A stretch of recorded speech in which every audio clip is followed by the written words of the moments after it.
Ladies and gentlemen, welcome back to another edition of the State of the Xbox Empire for March point 5, 2020. Because March, we just needed an extra little dose of Empire here in March. I don't know about you, but I felt like we needed it. Joining us today, of course, is the one and only Mr. Donnie Reese. Donnie, how are you? Greetings, Kooplings. How you doing? I'm doing okay. I was able to actually get out of the house and do a little fresh air today, so that's a plus. Because we had storms, we had tornadoes last night. So I've been that reading was some fun. of that. Yeah. Yeah. And of course, since this is March and this is a point 0.5 episode, and we want to do a little something special for y'all, we have a special guest this month, or this episode actually, and that is one Mr. Ryan McCaffrey. Ryan, welcome to the show. Thanks for having me. Appreciate the invite. What's going on, man? It's definitely our pleasure. So, Ryan, how's things out in California these days?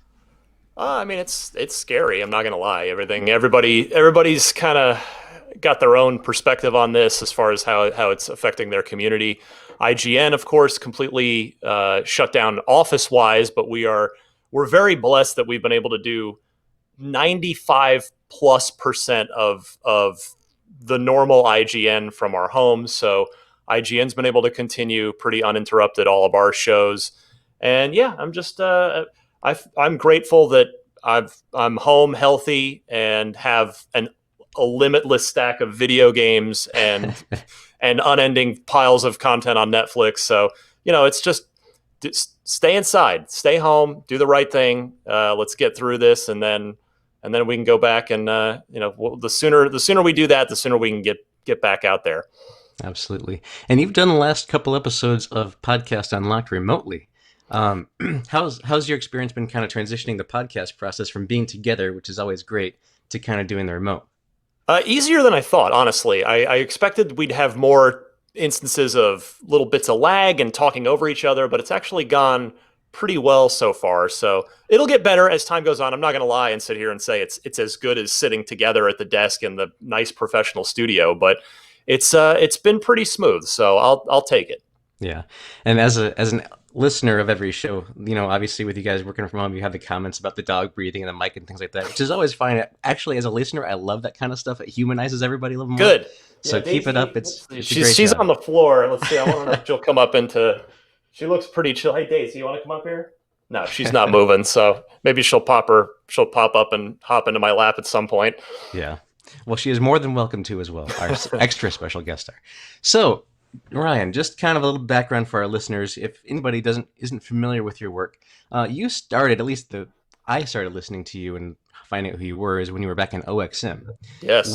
And that was about it was early 2000s. It was around the Xbox launch, right? Yeah, I'm real lucky. So I came right out of college straight into this line of work, which I'm so grateful for. It was October 1st, 2002. That was my start date at Official Xbox Magazine. So effectively just under 1 year, 11 months into the original Xbox is when I went in head first on all things Xbox. And it's been 17 and a half years now of Wow. this. That's wild. So was KOXM, OXM, was that your first kind of journalism gig out of school? The first paying one. I Okay. wrote for if we have any fellow olds in the audience like myself, I briefly wrote for free for a website, which was this was a pretty well respected, reasonably big website at the time called the Adrenaline Vault, A Vault. I don't know if anybody remembers that, but my most notable work for them would have been I don't know how I got this assignment, but I reviewed Warcraft 3, like the Warcraft 3, a Blizzard game. But anyway, yeah, and that was for I guess it would have been a couple months, probably over the summer after I'd graduated from journalism school, and then before I got hired at OXM. So it's I've been very lucky in my career path. Yeah. So when you're at OXM, you're obviously doing the writing piece. When did you get KOXM kind of get that thing driving together? So that was, podcasts started to become a thing there in the early to mid 2000s, and literally a higher up came into the OXM office area and said, maybe we should be looking at this podcast thing. And for me, I just jumped at it. I said, I want to do it. Let me take this and run with it.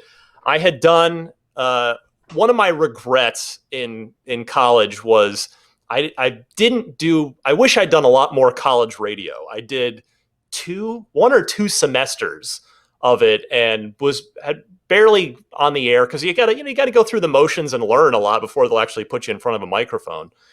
But I wish I'd done more. But I was always fascinated with radio because I've been a Howard Stern listener for 20 plus years since I was early teenager when he came to Phoenix, when this show was syndicated to Phoenix, which is where I grew up. I'm originally from New Jersey, grew up in the Phoenix area. And also like my whole adult life, people have told me, "Oh, you've got a radio voice." And it's like, well, thank God, because I've also got a radio face. So I had the gift of a good sounding voice, and I also enjoyed it. I was fascinated with radio, and I probably would have gone into radio had I not been lucky enough to get into the other dream career that I've been lucky to have. So when the opportunity to do an OXM podcast came up, I just jumped at it because that let me scratch the radio itch. And so, yeah, that was February of 2006. So I've been podcasting on a extremely regular basis for, I guess 14 years now. Wow. I was going to say, we've been very blessed this year to have some incredible guests come over, you yourself included. And I wanted to tell you, out of all of the folks that come through, I mean, you definitely feel like the most like professional podcaster. You definitely have that radio voice. It's one of the things that always struck me as a longtime Unlocked listener is just how good, like your podcast typically sounds compared to all the other ones. And I wanted, one of the questions I was going to get into later, but I feel like it fits now. I was going to ask you if you ever thought about getting into voice acting and doing a lot more like that, if your profession has ever opened that up for you. Well, let me first say, I really appreciate you saying that, honestly. And I'm being completely sincere because I get it. I do, the nice thing about a podcast is there's no wrong way, there's no right way or wrong way to do it. For me, because I have always enjoyed radio and have listened to radio. I mean, I'm just of the age, you guys are a little younger, where FM radio was a regular part of life growing up. Like now, radio is completely dead, and why would you ever listen to radio? I mean, I know there are use cases. I don't want to insult anybody that likes listening to the radio still, but it's I always loved it, and so the shows that I do, KOXM back at OXM when I started there, and then when I came to IGN and took over Podcast Unlocked, it was there was a huge tone shift from what it had been to then what I am doing with it. And my Tesla podcast as well that I do every week, just on the side for fun. They are by design. My goal is to have them sound like radio shows. So Donnie, I really appreciate you saying that because that is what I'm going for. Now, to answer your question, it is a secondary dream. I'm so lucky to get to have a dream gig, but it is another dream of mine to do voice acting, and I would love to do it. I don't know how any potential conflict of interest stuff might work there because I do work at a media outlet. But if the opportunity ever arises, I would just like. I was talking to who was I talking to? Maya Moldenhauer from Studio MBHR at one point, like last E3, and they had announced the delicious last course for Cuphead, the expansion. I was like, can I just voice a carrot? Just like make me anything. I don't care, but maybe someday I'll get to appear in something. But it's it would be great. I've always loved the idea of voice acting, and it'd be super fun. If they make a Power Star Golf 2, we need to give them a call, right, and get you to voice your character in there. The Power Star Golf has me in it without my consent or my voice. The Splatterhouse remake from last gen. I don't know if you guys ever played that game, but the character Rick looks exactly like me. And then the real like super gratuitous one that I know it's going to sound narcissistic and egotistic, and I don't mean it this way, but Google Tales from the Borderlands Vaughn, the character Vaughn from he looks exactly like me. And Chris Hardwick voiced him, and I was always it's like, look at this guy. Like, I don't know if you guys even have the ability on this thing to put up like a screen share and or edit it in later. But Vaughn from Tales from the Borderlands looks exactly like me, like the same exact facial hair, the same hair parted the same way, same face and bone structure. It's wild. So yeah, it's funny you bring that up, Nathan.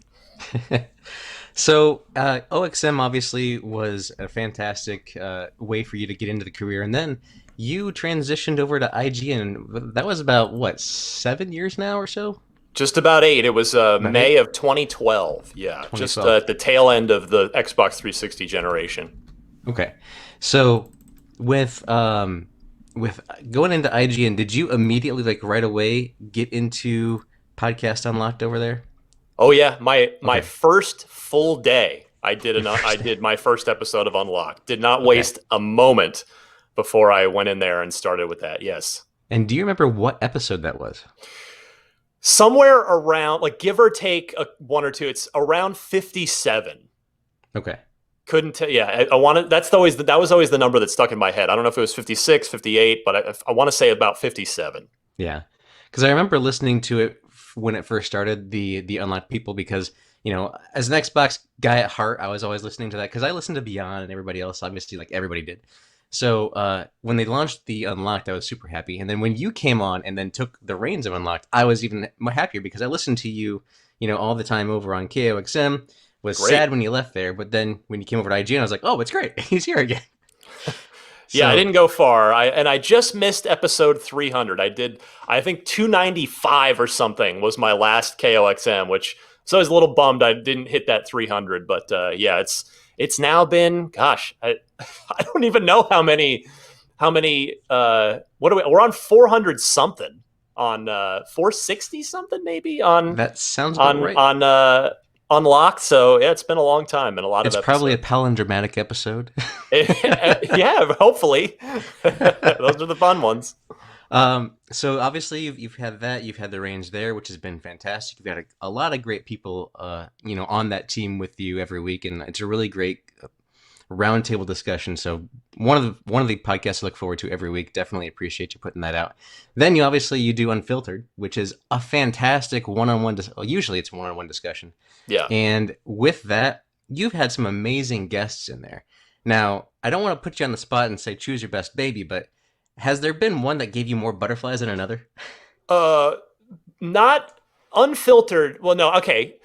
The best one I've ever done, and I'll never top it, and also the one I was nervous for, was the prototype, which was not even unfiltered, was Unlocked 201 with Phil Spencer, Peter Moore, and Seamus Blackley. We shot that at E3. We'd had them all, because Seamus lives down there, and Peter and Phil were both in town for E3. So we did it at like 8 o'clock at night after all their daily commitments were done, in our remote, we always have like a remote studio space we rent out for the week of E3. So we'd had everything set up and we had them all there. And yeah, I mean, I was meticulously prepared. I had pages of questions and topics and ways I thought that conversation could go. And yeah, I was nervous for that one, but about, like I say this humbly, probably 20 minutes into it, just listening to them talk, I knew, I was like, this is a home run. Like, this is very special. This is amazing. And they were all very gracious. I think we had an hour and a half booked, and that it ended up being like an hour and 45 minutes. Those guys were amazing. They had such reverence and respect for each other. And I thought I did a good job. Like, it's mostly they were great. But I think the thing I like to kind of remind myself of, my contribution to that was staying out of the way as much as possible. And I think a good host knows when to, again, a good interviewer knows when to jump in and, either kind of move the conversation on or move it elsewhere, and when to just hang back and let it all happen. And that was a good, just like, I knew to let it play out, because those guys were gold. Mm-hmm. That was definitely a fantastic and a good standout there. When I heard that episode, it was just, ooh, having everybody on the screen, like, or on the audio like that at the same time, that was special. Good job there. Thank you. Also, so Unfiltered, you've had a lot of great episodes, and that's a monthly dish as well. Mostly that And one. That one might have to hit pause right now. yeah, I could do it remotely. Certainly, I could do it like we're doing this right now. And if the opportunity presents itself, yeah. But I would very much prefer a face to face on that. So we'll see. But I just yeah. I just posted one last week or this week, I guess it was, from my trip up to Valve before the world turned upside down, and that's so that's up. yeah, That was fun. very cool. And then obviously right now you guys are having some fun. You're doing Console Watch 2020. It's a personal favorite. It's so good.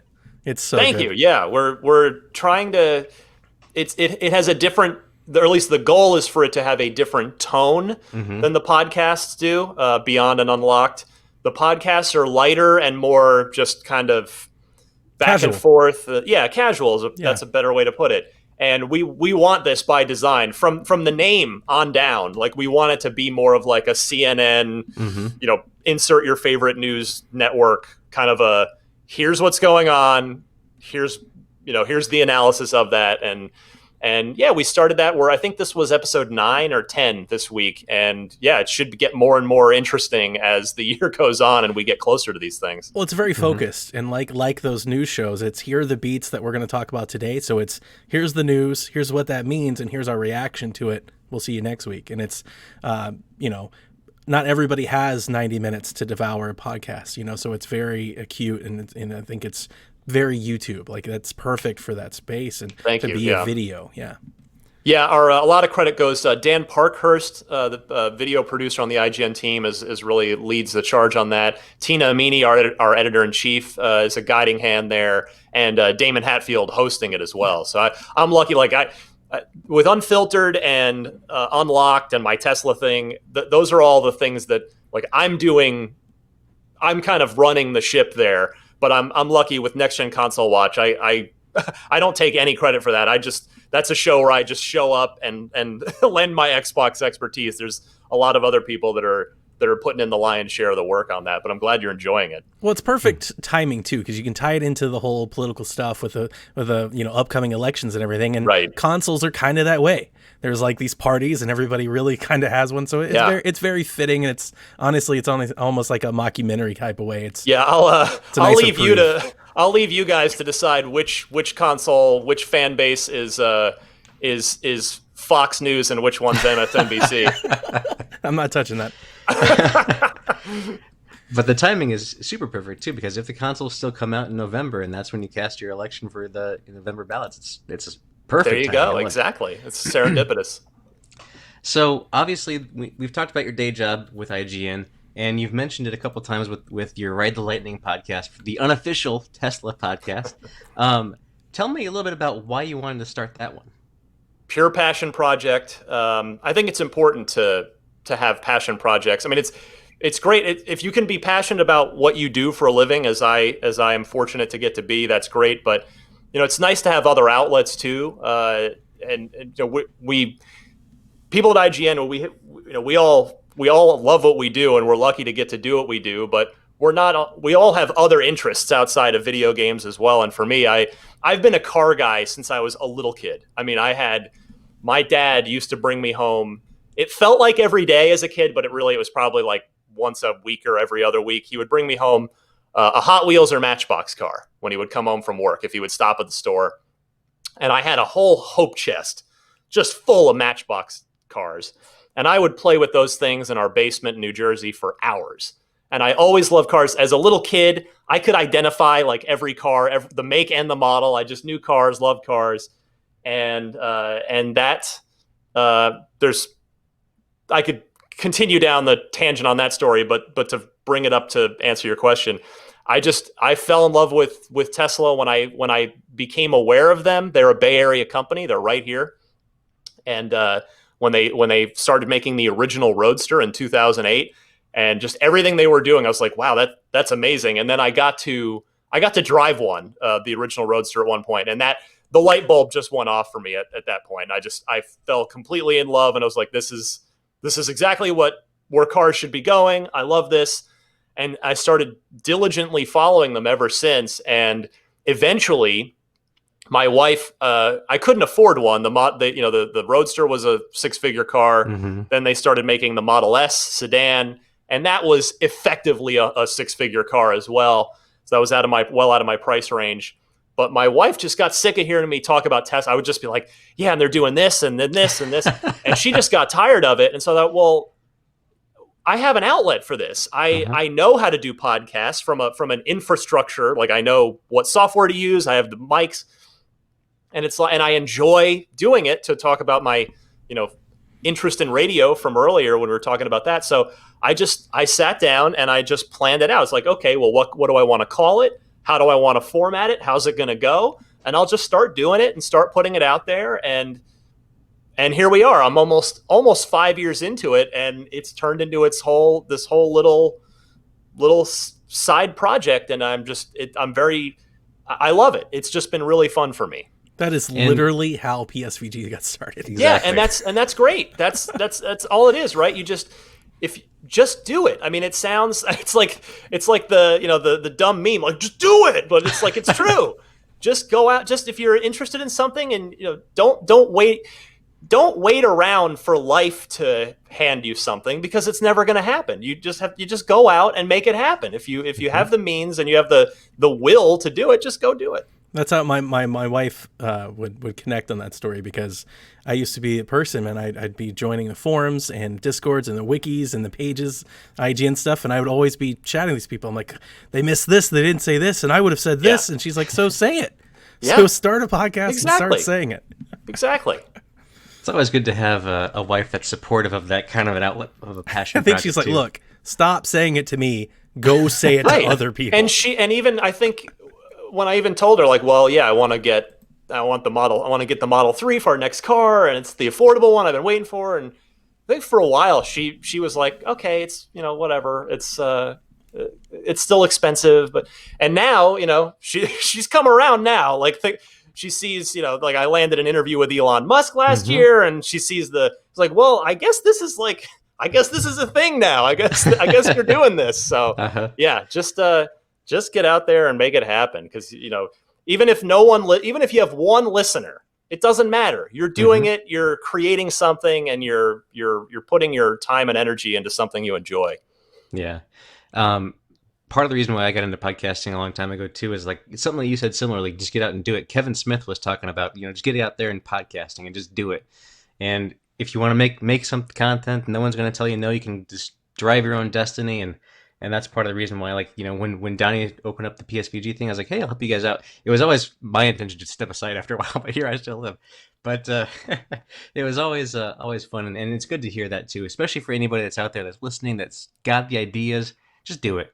Exactly. Take the initiative and do it. It costs nothing. I mean, okay, the microphone, but it's like you can even the costs are minimal. Let's put it that way. I use Audacity. I'm a PC guy. I don't know if GarageBand's free on the Mac side, but like I'm a PC guy. I use Audacity. It's a free program. And then I have I originally didn't have this microphone. I had forget what I had before, but yeah, then my wife got me this for I think my birthday one year, and I want to say it's like $150, $200 mic, and that's it. And then it's my hosting costs for the which is I think I pay $30 or $40 a month because I like to do premium, like high bitrate file sizes. I want it to sound good, so it's all right. So yeah, so I think it's cost me $480 a year, and then the microphone was a one-time cost. It's you can do it. It's right there in front of you if you want to do something like this. And along the way, with Tesla, with Red Lightning, I love the fact that you have like the caller setup going on where they'll send you the voice files and stuff like that, and it's just like people calling into a radio show, like you said earlier. Exactly. It's the perfect. It sounds so good. It sounds like it's a live show. It's great. Thank you. Yeah, I mean, you already called it. It's that wanting it to feel like a radio show, and quite frankly, it's nice to have other perspectives on there, and it's nice to kind of hear from other people besides me, since it is just me. I don't have a co-host. I'm just doing it solo. So yeah, it's been a really fun addition to it's like the second half of the podcast each week. Yeah, it's nice. And as someone who eventually will get a Tesla and wants a Tesla roof, I've been listening as well. So maybe one day I'll be able to join y'all in the Tesla owner guild. Anytime, yeah. I mean, they're getting cheaper, right? They're still not. I'm not going to sit here, even as a Tesla fanboy, and tell you that they're affordable. I mean, the base Model 3 is 40,000. I mean, there's technically a $35,000 version, but long story short, I mean, if for effectively they start at 40, which isn't cheap, but it's sort of that thing where yes, it's 40, but then the cost of ownership is real low because electricity's dirt cheap and compared to gas, and there's very little maintenance. So it's like if you can get in the door for that 40, then you're in good shape. But yeah, they still need to just keep doing their thing and keep working the economies of scale, and hopefully there'll be a $30,000 version and then a $25,000 version. But I love it. Those cars are a blast. Yeah. Hopefully I'll find out soon. So let's move on into a little bit of show content. Now, again, thank you, Ryan, for joining us. We do want to talk a little Xbox here with you and get some of your expertise, your insights. And we're just kind of thinking, we're on the cusp of this new generation. The new Series X is coming out. We have all these new game studios that are part of the family now. We have xCloud, we have Game Pass in full swing. In the last few years, there's been like a huge increase. Obviously, we know that there's a change of leadership that might have spurred some of this along the way. Oh, you can take the might out for sure. Well, I wanted you to be PC right there. But, yeah, go ahead. But we know that, you've been covering Xbox, like you said, for about 16 or so years now. So you've seen the ups and the downs and the ups again, it seems. What do you see in the next 3 years that, with all these things happening now, where do you see Microsoft and Xbox really being on the gaming side? They've done everything right over the last few years, and I say that I know it's gonna sound like a very fanboy statement, but from you said it, Nathan. When Phil Spencer took over, let's be honest, Don Matrick took the ship and just ran it into an iceberg. That's head on. That's my opinion, and the last 7-8 years bear that out. And you have Phil Spencer that's come in now, who's a Microsoft lifer. This is a guy who worked on Encarta back in the day. And if you don't know what Encarta is, look it up. It's real old software. That's how long Phil Spencer's been at Microsoft. And Phil is, I've spoken to Phil on camera and off so many times over the years.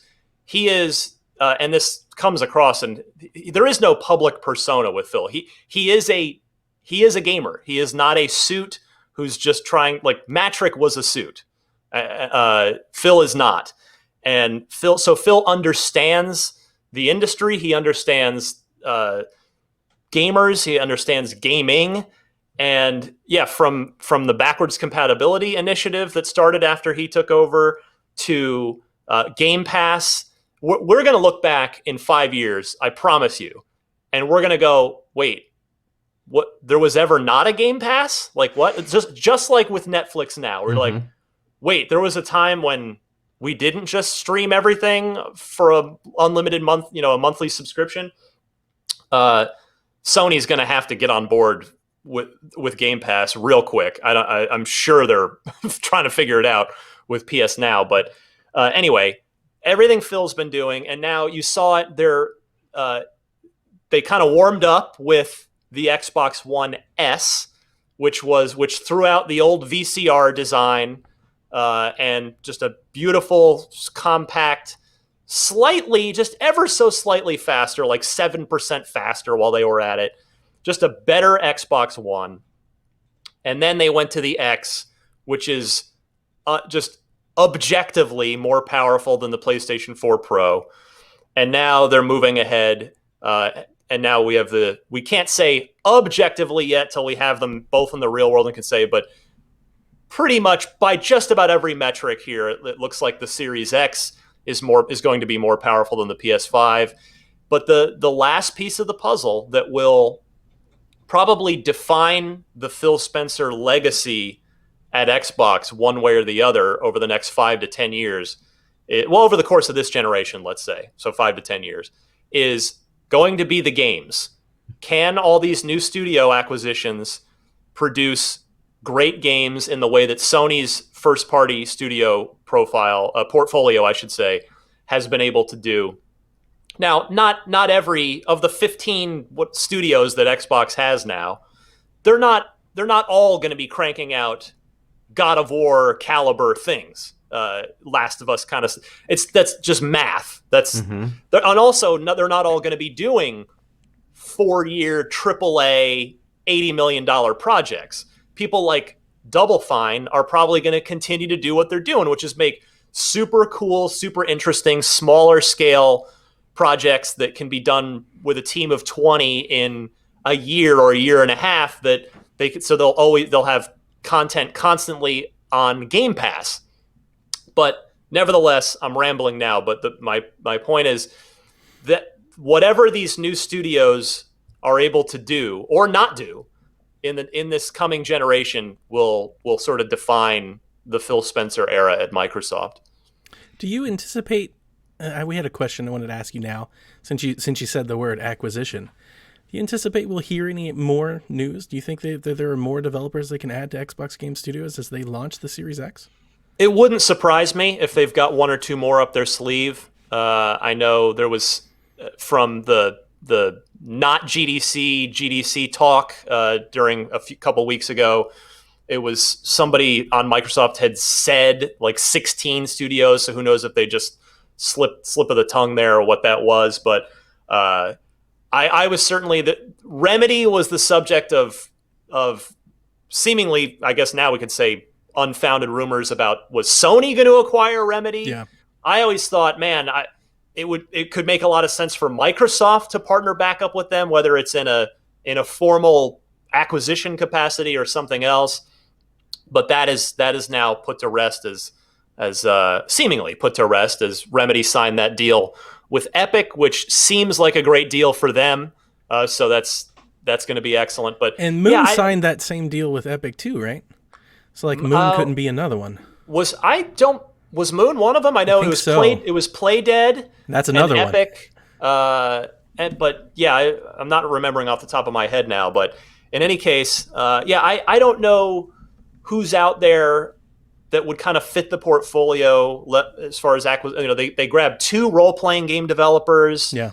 They've got racing on lockdown. They've got a 343 on, at least for Halo on the first-person shooter side. They've got the Coalition with Gears.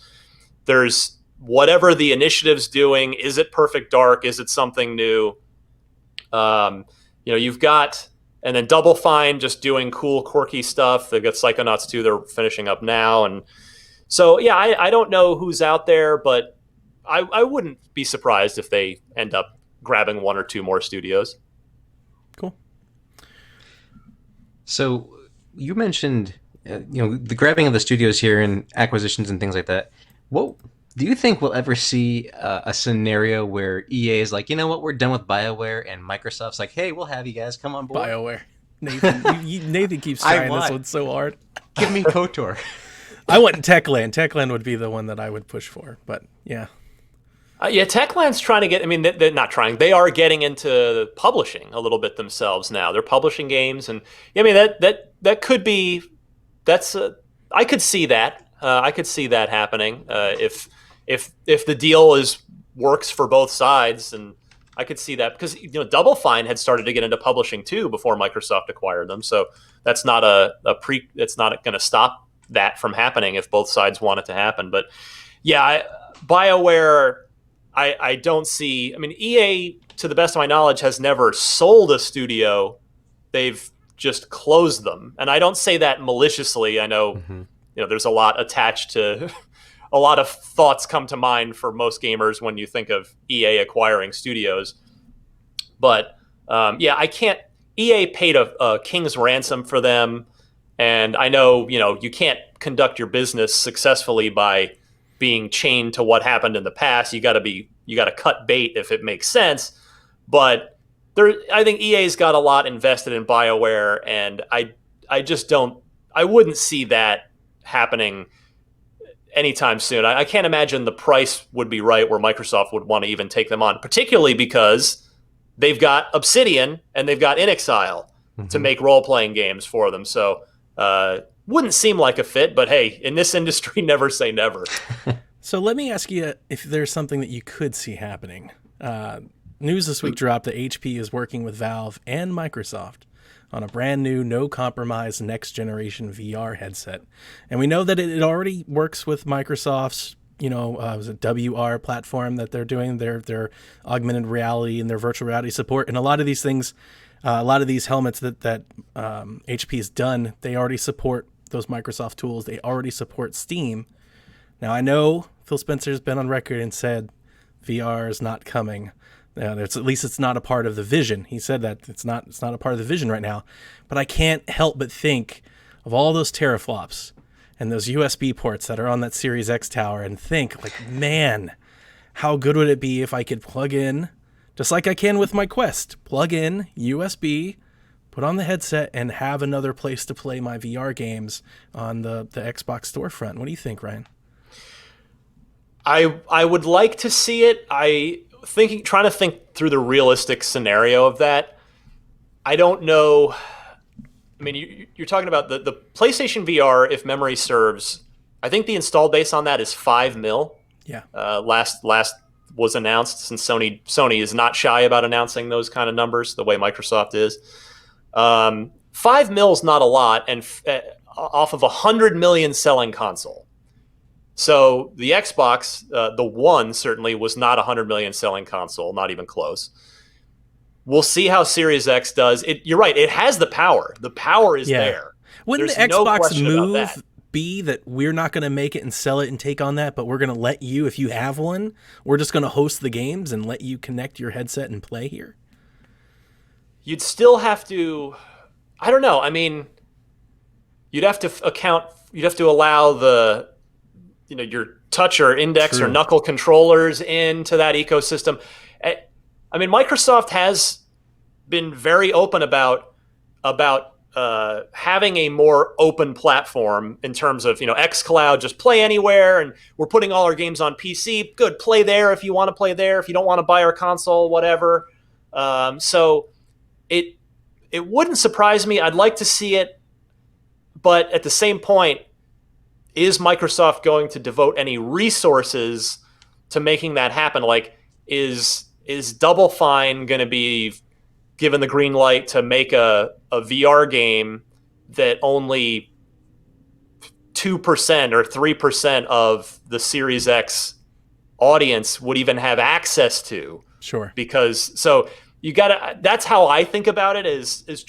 I'm not an expert on I work on one side of the industry, the media side.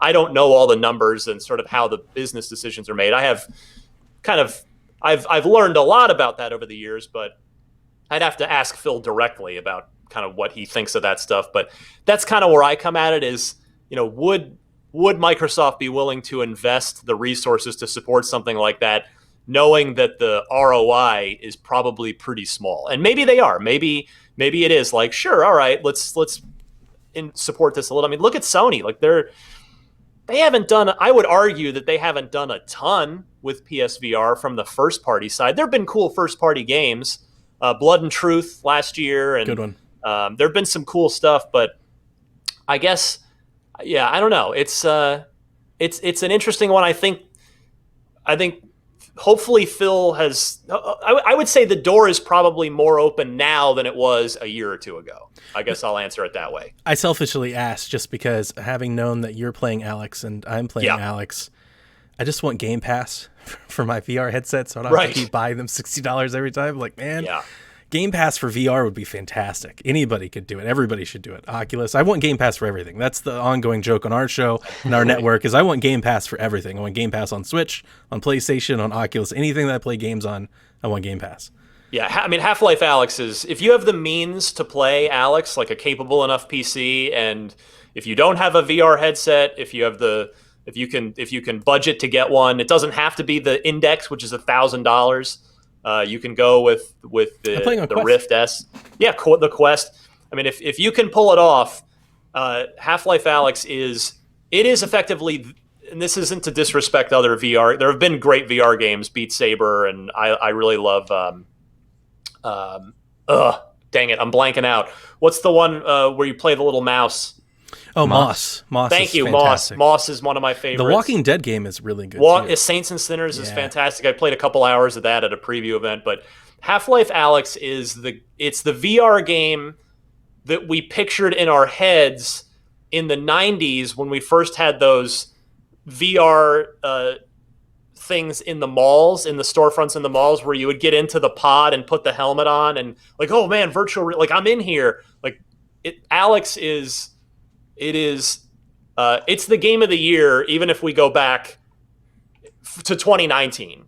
It's Wow. the best game. I mean, I think it certainly has my game of the year vote now. I know we've got a lot of cool games yet to come, and Cyberpunk and Last of Us 2 and hopefully Halo Infinite, but Alyx is just an unbelievable video game. It's so good.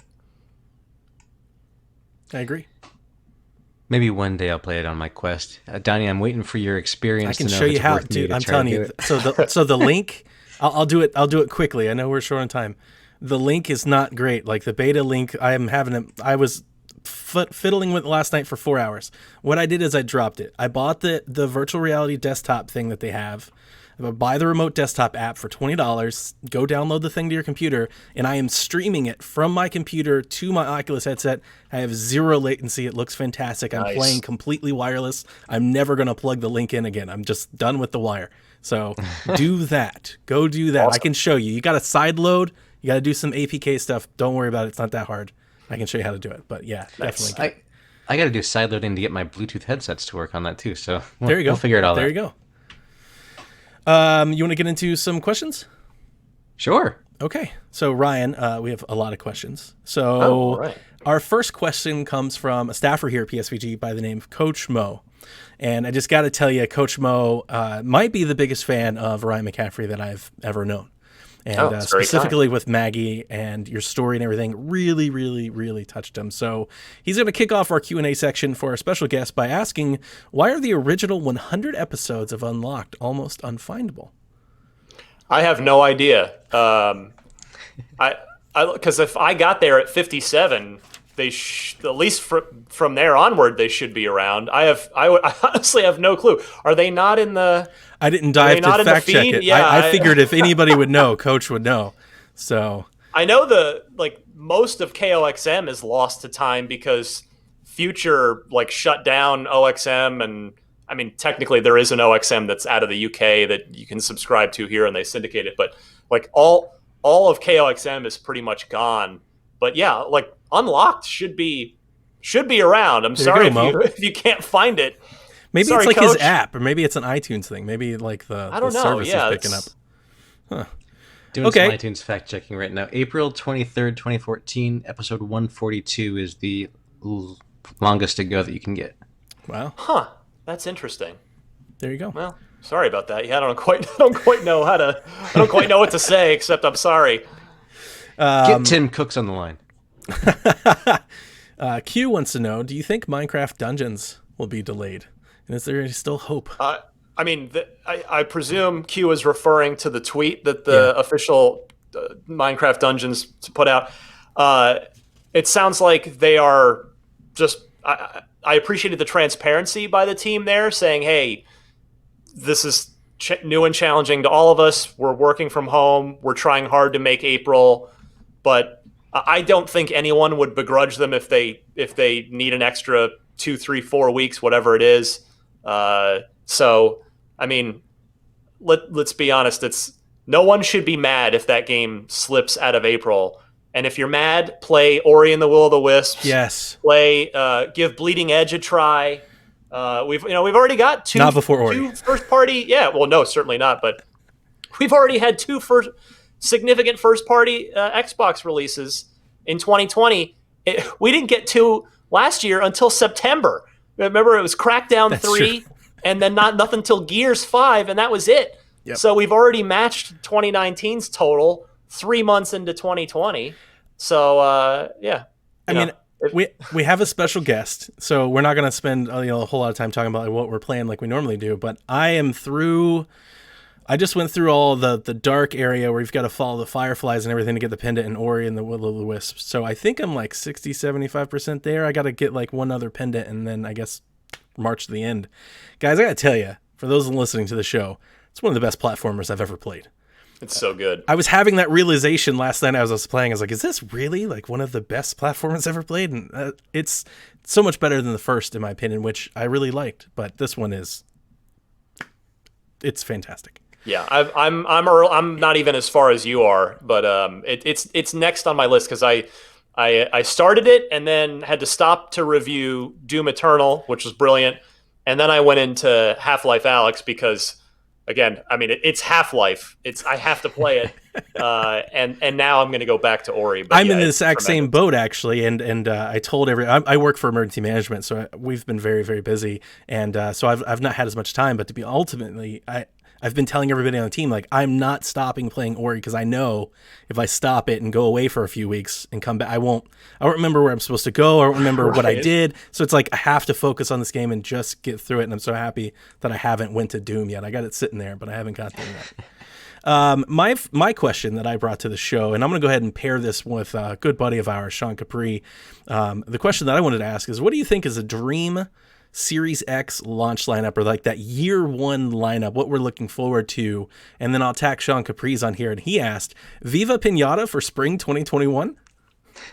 I think, well, I'll start with there because I actually think Viva Pinata was ahead of its time. Like, you look at Animal Crossing now, you look at, I mean, I really believe, and kind of a lot of mobile games that kind of take a lot of that sort of style, not stylings, but gameplay hints from.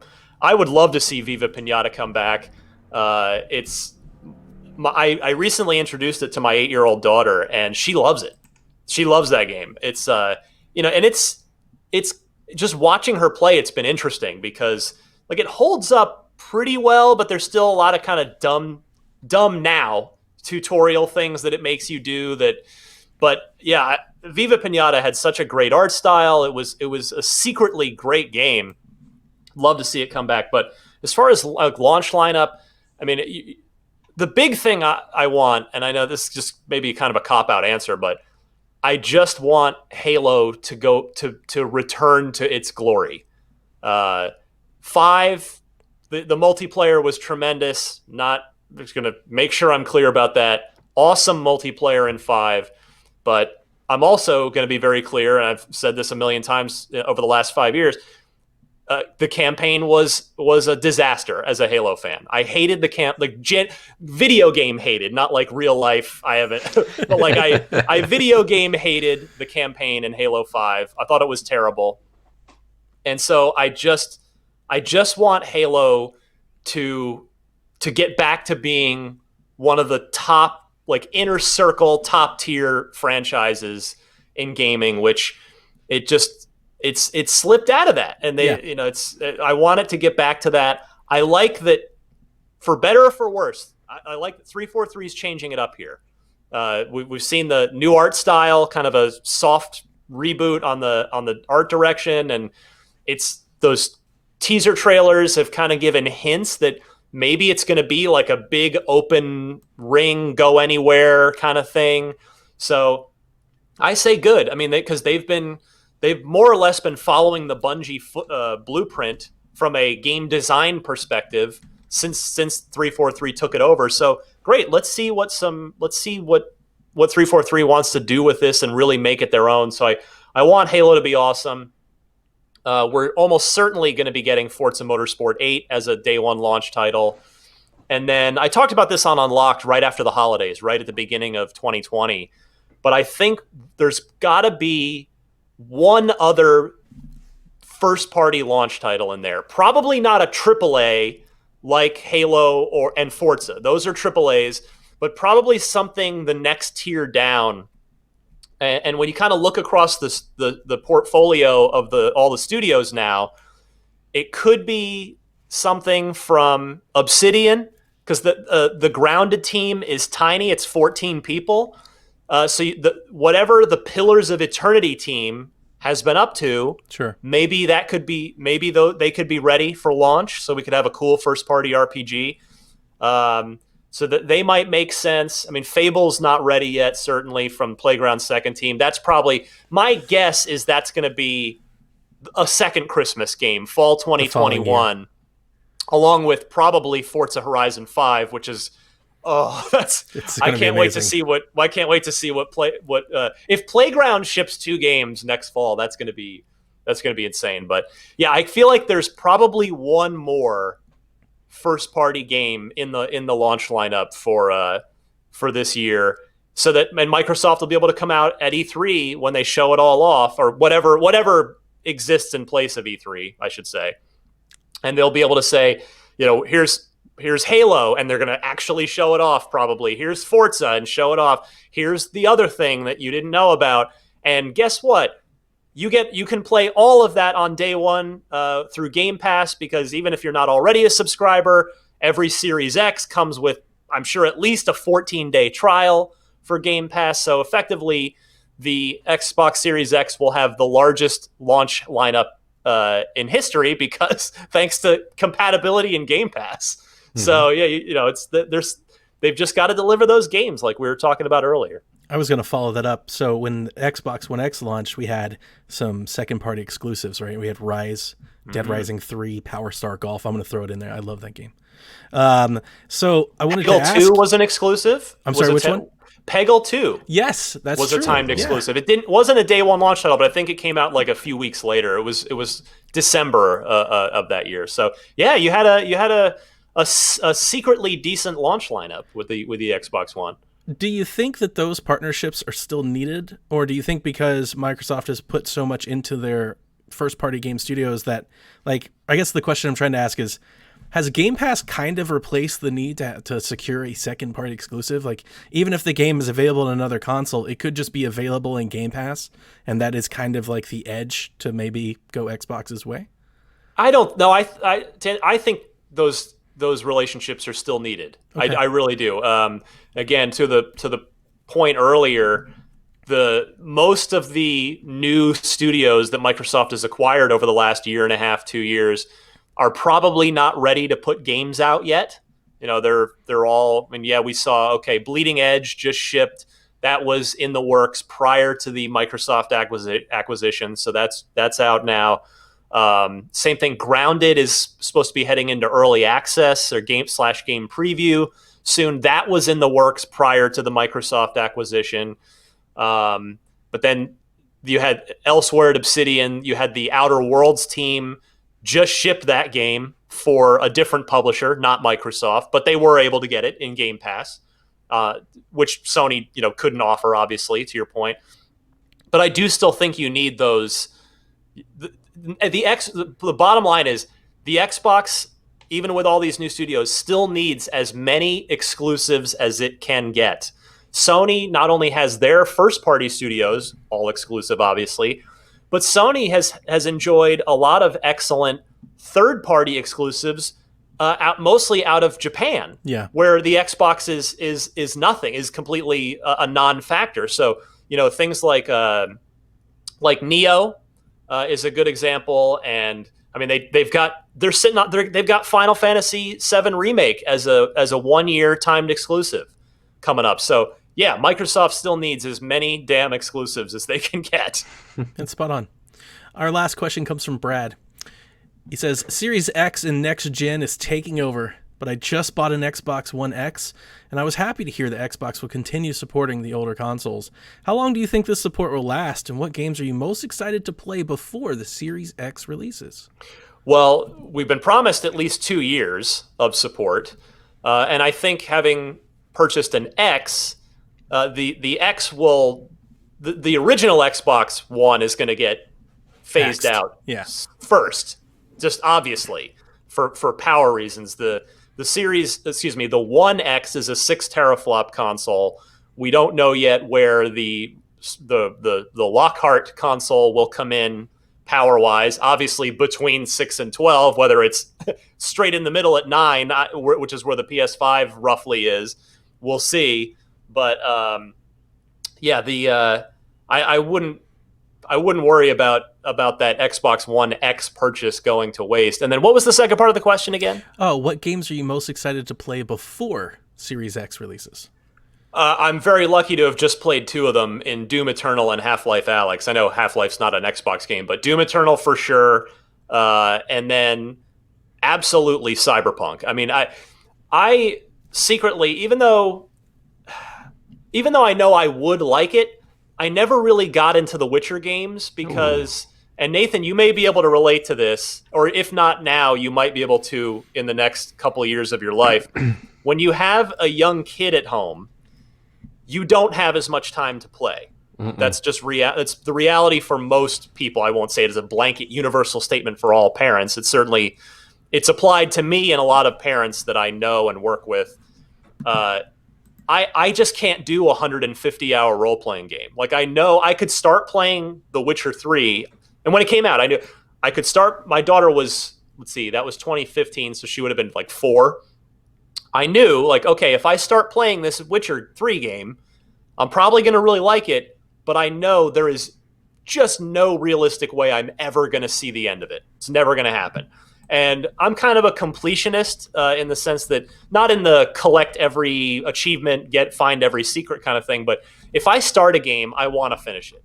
That might just be the reviewer mentality in me. I don't play a lot of games just a little bit. If I play something, I tend to always want to finish it.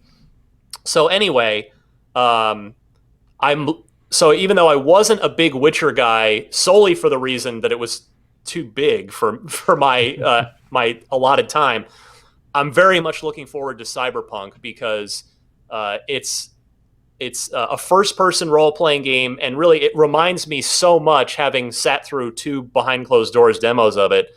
It reminds me so much of the original Deus Ex, War Inspector's Deus Ex from the year 2000, or maybe it was 99, but the original Deus Ex, and and I mean that in the most complimentary of ways.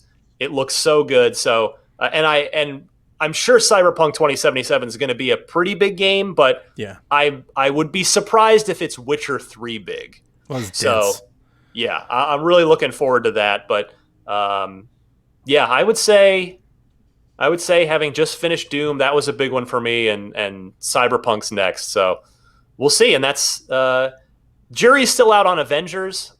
We'll see. They've got to win me back over a little bit on that. But I think if they just show more of the later game stuff, they might be in pretty good shape there. Brad, I'll speak to Seth as well. Seth on our team over in the Discord also just got an Xbox One X. So I wrote down a few: Resident Evil, Gears Tactics on PC, Super Mega Baseball, Minecraft Dungeons, Dying Light, and Cyberpunk. Hopefully they come out before Series X. We'll see. Well, Dying Light's just out. Kind of, they haven't said anything about. They just went that away. One. Yeah, which is fine. Hey, make the game you want to make. There's plenty of other things to play in the meantime. The last one I wrote is Tell Me Why, which that should be interesting too. I presume that would be out before Series X, but I guess we don't know that. I don't know if they've put a window on that. And then, I mean, here's a game that I don't know how much I don't know if I actually want to play this or I just want to watch videos of it, which is Microsoft Flight Simulator, because of how stunningly gorgeous it is. So it's like just to see like how all the various landmarks and things like I don't know if I really want to actually play it though and and fly the planes, but I want to see that game. We had 6 more questions, Nathan, but we're out of time. So we're out of time. I know. So Ryan, again, we want to thank you for coming in and joining us on this episode, and just want to give you a chance to plug anything that you wanted to plug and go in there. Appreciate it. Yeah. So if most of you watching this that are familiar with me probably already know that I do Podcast Unlocked, IGN's weekly Xbox show. You can find that it's Tuesday or sometimes Wednesday, depending on our recording time, but that's every week. IGN Unfiltered, my one-on-one monthly interview series, that airs once a month. There's no sort of set schedule for it other than once a month, but you can, if you just look it up on YouTube, you'll find all the old. There's 48, 49 episodes now, so there's a lot. There's people from. There's Xbox executives, there's Sony executives, there's a lot of cool game developers, a lot of interesting people I've spoken to over the years. And then, yeah, hey, if you're interested in Teslas, electric cars, I do my Tesla podcast on the side, Ride the Lightning, the Tesla unofficial podcast. That does have a schedule. Those episodes go up every Sunday at 9 a.m. Eastern Time. So if you're listening to this live, there's a new one waiting for you. Check it out. Yes.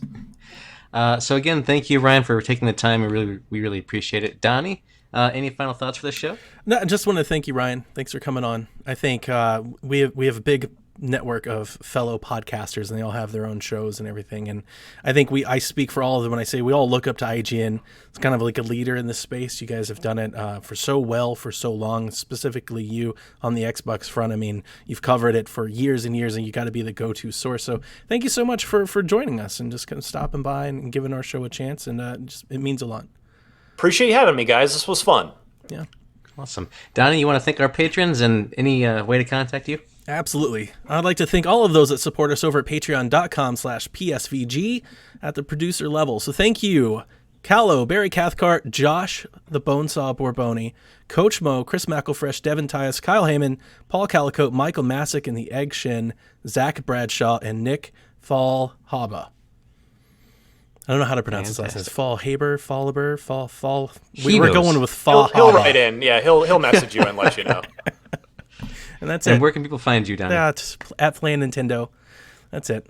Playing Nintendo on an Xbox podcast. That's right. Hey, man. And you can find me Don't hate. at Voiced by Nathan on Twitter. And you can find the show at the Xbox Empire on Twitter. Feel free to stop by and say hello. Let us know how wrong we were.